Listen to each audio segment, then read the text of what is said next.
Tonight, a deadly day on Victoria's roads. 3 lives lost in less than 12 hours. No one spared as Prince Harry's bombshell memoir is released early.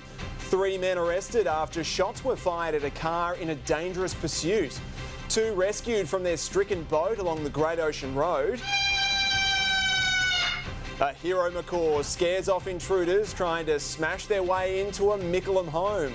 And the AFL's newest recruits report for duty with advice from some experienced cats. This is Melbourne's 9 News with Dougal Beattie. Good evening. 3 people have lost their lives on a terrible day on Victoria's roads. Mimi Becker joins me now with the breaking details. Mimi, police are still at the scene of a crash near Port Arlington.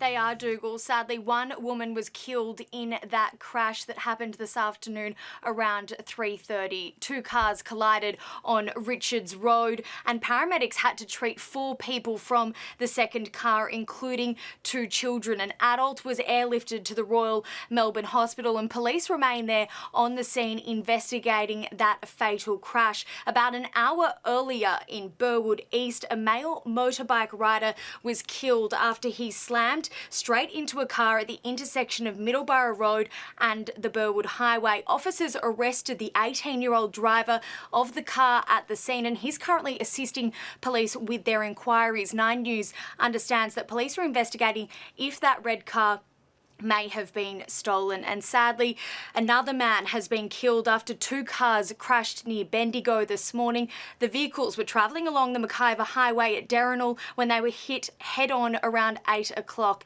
A second driver in his 50s was taken to hospital with non-life-threatening injuries. So, Dougal, it's been a horror day on our roads and major crash investigators are urging everyone to take care and slow down during this holiday period. Dougal? Yes, indeed. Mimi, thank you.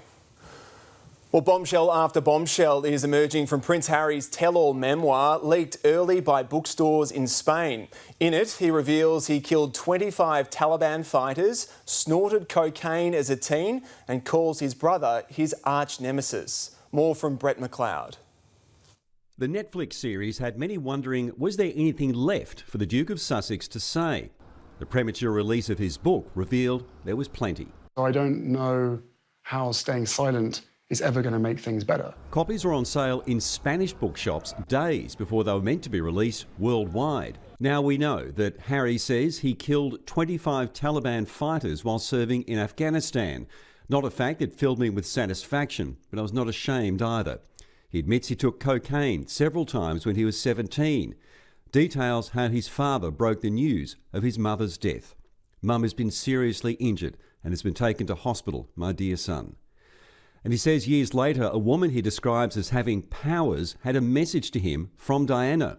You're living the life she couldn't. You're living the life she wanted for you. Of Camilla, he writes, he and William told their father they would welcome Camilla to the family. The only thing we asked for in return was that he didn't marry her. And then there's the rift with his brother.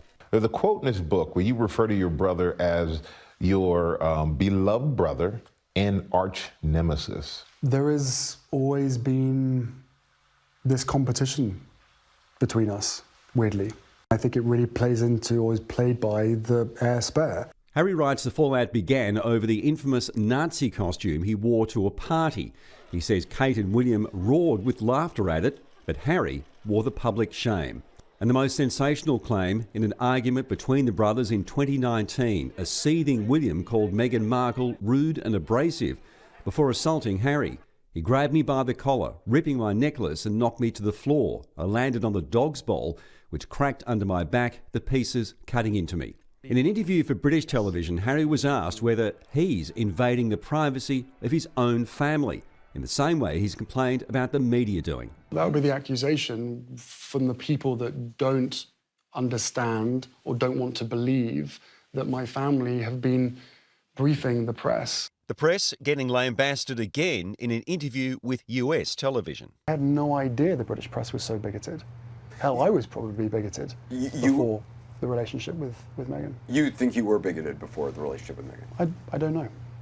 Put it this way, I didn't see what I now see. Despite the book being on sale in Spain, Booksellers in Britain are still banned from releasing it before next week. But still, the details known already are getting a response from the British public. Shocking, because no matter what happens among a family, do you really want to broadcast it to the world? You want the whole world to know your dirty laundry, really, for millions and millions? Readers can decide how much is an insight into the workings of the royal household and how much is a family feud ripped open. If you're invited to the coronation, will you come? There's a lot that can happen between now and then, but, you know, the door is always open. The ball is in their court. And Brett is at Buckingham Palace for us this evening. Brett, has there been any response from the royal family? Nothing from Buckingham Palace and nothing from Kensington Palace, continuing the stony silence ever since Harry started making these allegations and revelations. Whether that can continue, though, Dougal, in the wake of these very specific claims that he's making and very deeply personal claims, particularly against his brother, remains to be seen. As to the press, well, there have been many different angles on all the front pages, but one really sums up, I think, the mood here, which is a picture of the young brothers together and a headline saying, "It's all over now." It's very hard to see how the rift between those two can ever now be repaired. Dougal. Brett McLeod reporting live from London there. An encouraging update from Winnie De Silva, the Geelong mother badly hurt in the SeaWorld helicopter disaster, who's been able to video call her son Leon from her hospital bed. The family has released a statement saying the 10-year-old gave her the thumbs up and a big smile after waking from a coma yesterday. They continue to recover in separate hospitals following the crash. A GoFundMe campaign has so far raised more than $60,000. Police have swooped after a cat and mouse game involving gunfire through the streets of Moonee Ponds, Essendon and Coburg. Reid Butler joins us now live from Essendon. Reid, 3 people have been arrested. Yes, Dougal, and this follows a Suburban shooting spree on Christmas Eve morning. A stolen white Toyota had been tailing a silver Volkswagen, dashcam capturing that stolen vehicle, running the red light here at the intersection of Barclay Street and Pascoe Road in Essendon. Someone in that stolen car then opens fire on the Volkswagen, shattering its back windscreen. Later, that vehicle, the stolen one, was crashed in Coburg. 4 men fled the wreckage. 1 was arrested shortly afterwards. 2 others have just been arrested, including this man. He was from Deer Park and taken into custody this afternoon by special operations officers. Now, it is understood, police believe at least, that this was a targeted shooting. However, innocent members of the public were caught up in the chaos. Here are police now. One of the vehicles collided into one car and then ricocheted into a number of other vehicles as well. We are aware that an occupant of one of those vehicles was taken to hospital. It would have been terrifying. Now, police are really keen to speak to any witnesses. One in particular, a man who was walking his 2 dogs here at the intersection at the time of the shooting. They really want to know what exactly he saw. Police also want to stress he is not in any way connected to the incident. He just may be able to shed some valuable light on what happened. Dougal. OK, Reid Butler, thanks very much for the update. A man and woman are lucky to be alive after they were winched from their broken-down boat caught in wild seas west of Cape Otway. The vessel was drifting towards a rocky coastline when the police air wing was called in. Crime reporter Lana Murphy explains.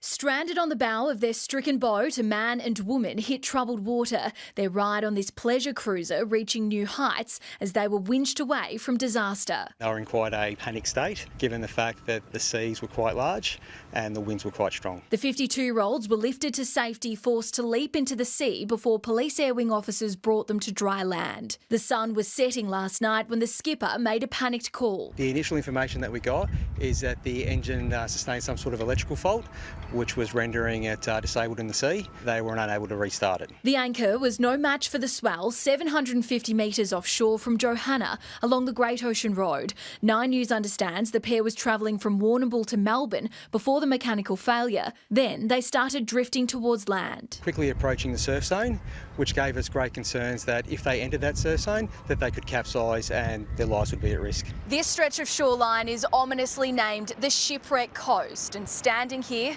it's easy to understand why. The wild water is flanked by rocks and cliffs, which are notoriously unforgiving. There'd be hundreds of people over the years that have died on the Shipwreck Coast. The Air Wing dropped the man from South Australia and the woman from Bentley East in Apollo Bay. They were uninjured, but their boat has seen better days. This afternoon it washed up 30 kilometres west of where they were rescued at Melanesia Beach. We'll investigate the matter in relation to why it came awry, but as far as the salvaging of the boat, that'll be up to the owners to collect. Lana Murphy, 9 News. Victoria police officers are leaving the force at an alarming rate, 1 in 9 walking away from the job. As Mimi Becker reports, the force is now on a desperate recruiting spree to strengthen the thin blue line. Working on the front line as a police officer, it's a tough job. Now members are turning their back on the force at a growing rate. This is a crisis period, and I think Victoria Police and the state government need to sit down with us. Nearly 2,000 sworn members out of a 16,700 strong workforce retired or resigned from January 2019 to June 2022. Around 1 in 4 of those were a sergeant level or above, while 60% had reached retirement age or finished because of ill health. But that's something the Police Association disputes. The biggest group that we've seen on the data is between ages 30 to 39. If that's retirement age, I'm well overdue for it. Rostering and flexibility, one of the major factors, along with COVID policing conditions. It was unpleasant work, but it was also very, very difficult and tiring work. And they were sent to all parts of the state at short notice to work in roles they've never, ever dreamt of before. To try and retain staff, a spokesperson for Victoria Police says the organisation's currently boosting their mental health and wellbeing support and also undertaking a review into its rostering practices. Victoria Police now on a desperate hiring spree. When you get that lingering feeling that you want more out of life, search police careers. An extra 502 police officers and 50 PSOs to be employed over the next 2 years. We're not going to meet those targets unless this trend stops. We are always wanting more people to really consider a career in the force. Mimi Becker, 9 News. An accused Islamic State bride who's facing terrorism charges is back in the community after being released on bail. Mariam Raad is charged with illegally travelling to Syria in 2014 to visit her husband, a recruiter for the terror group. Her lawyer today defended her decision to stay there with her children until he was killed 4 years later. She remained there at a time where it is common knowledge that people were being killed if they tried to flee. The 31-year-old was arrested in a police raid on her home in regional New South Wales yesterday morning. There are growing signs an unofficial ban on Australian coal could soon be lifted by Beijing. The move could give fresh hope to other industries also hit by trade sanctions. Fiona Willan reports. An unofficial blacklist causing a standoff at sea. Dozens of ships carrying Australian coal refused entry to China. Within weeks, our coal was going to different countries instead of China, and China was buying from different places instead of Australia. 2 years on, sources in the sector say there are positive signs business with Beijing may soon be back. We haven't seen it officially confirmed. If the Chinese do go down this path, it would be a very welcome development. Australian coal was no longer welcome in China after diplomatic relations between the two countries soured under the coalition. These were sanctions that President Xi put on Australian exports in an attempt to coerce Australia from pursuing policies that were in our national interest. Other exports, including wine, lobster and barley, were also slapped with sanctions. Tens of billions of dollars in value have been tied up in these trade restrictions. Experts say the move was aimed at punishing the Australian government, but it hurt China more than it hurt us. In recent months, there have been signs that diplomatic relations between China and Australia are thawing. But experts say if these trade restrictions are unwound, it will be more about the Chinese president seeking an economic lifeline than extending an olive branch. He's got so much economic trouble, he can't afford these coercive measures. They're a drag on the economy.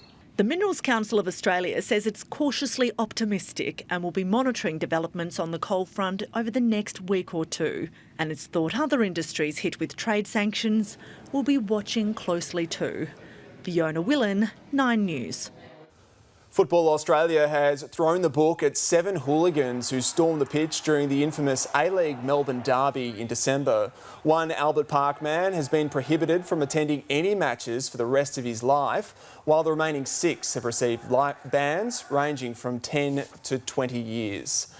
A Mickleham family has their eagle-eyed macaw to thank for scaring off burglars. Home alone on New Year's Eve, the noisy Versace had no hesitation sounding the alarm. Penelope Lish with the story. A window smashed, sending Versace the macaw into a flap. The winged hero scaring the assailants from her Mickleham home. They took flight without their tools. Best guard dog we ever bought. Better than a guard dog. She screamed really loud. Versace's family had left for New Year's Eve, the first time they've parted with the nearly 3-year-old. The break-in ruffling a few feathers, with Versace refusing to leave her cage. Eventually she did, and I kissed her for ages, and I haven't let her go since. She's already enjoyed plenty of snacks, but this might call for some wings. Occasionally doesn't mind a bit of KFC, chicken and chips as a little treat. I plan on buying her all new toys. It's hoped Versace's crime-fighting skills won't be needed again, but criminals be warned, with a bird's-eye view, she's always watching. So probably she'd pay for it herself with scaring them away. For now, she's focused on learning some new tricks. I hold her and I try and teach her how to fly. These birds of a feather sticking together, very proud of their pet parrot, who means the world. More special than anything. Penelope Lish, 9 News. All right, well done, Versace. Clint Stanaway's here now with a look ahead to sport. G'day, Clint. I do. Thanks for that. Guess what? It's still raining in Sydney, would you believe? And all this extra time has given Steve Smith a bit to think about. The latest on his future shortly.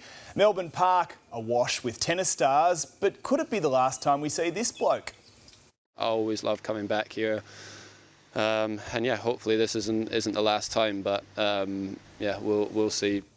The dummy spit that went on and on and on. A retired cat schools the class of 2023 as Danger eyes off his old job, and City leave Chelsea feeling just a little blue. That's all coming up. A busy Friday night of sport, Dougal. Great stuff, Clint. We'll see you soon. Well, just ahead in 9 News, popular Yarra swimming holes contaminated where it's safest to swim. A moment in history, 50,000 people gathered to lay Pope Benedict to rest. The arrest of drug lord El Chapo's son sparks chaos in Mexico, and a pier plunge and a mad dash in the hope of a year of good luck.